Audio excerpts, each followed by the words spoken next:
Breaking news from overnight, a Brevard County deputy recovering in the hospital this morning after being shot by a suspect. And Sydney Cameron is live in Brevard County with the latest of how all this went down. And Sydney, he's lucky to be live this morning. Good morning.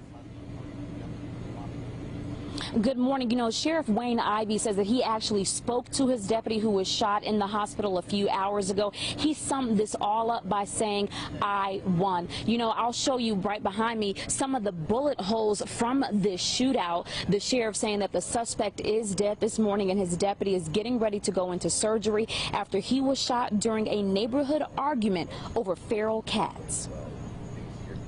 These deputies are out here putting their lives on the line every day.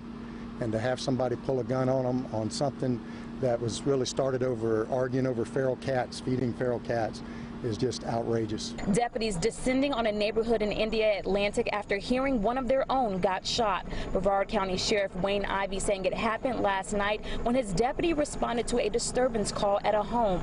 Ivey says when the deputy got there, he separated two neighbors who were arguing over feeding feral cats and started talking to one of them. As our deputy was trying to talk to him, his agitation was very evident. He was starting to act like he was rolling up his pants, mumbling like he was trying to engage our deputy.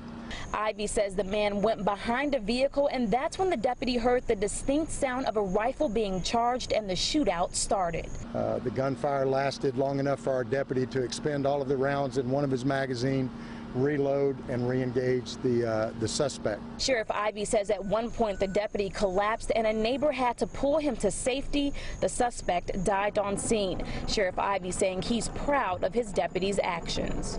The message is very clear here. If you point a gun at one of our deputies, you've just selected on MapQuest one of three locations for yourself. You're going to the hospital, you're going to the morgue, and if you're really lucky, you're going to the hospital and in jail. Sheriff Ivey says the deputy is an Army veteran and has been with the department since 2018. He is in serious but stable condition in the hospital this morning. We do not know the identity of the suspect yet, but we are hoping that information will be released later on today. Reporting live in Brevard County, Sydney Cameron, Fox 35 News.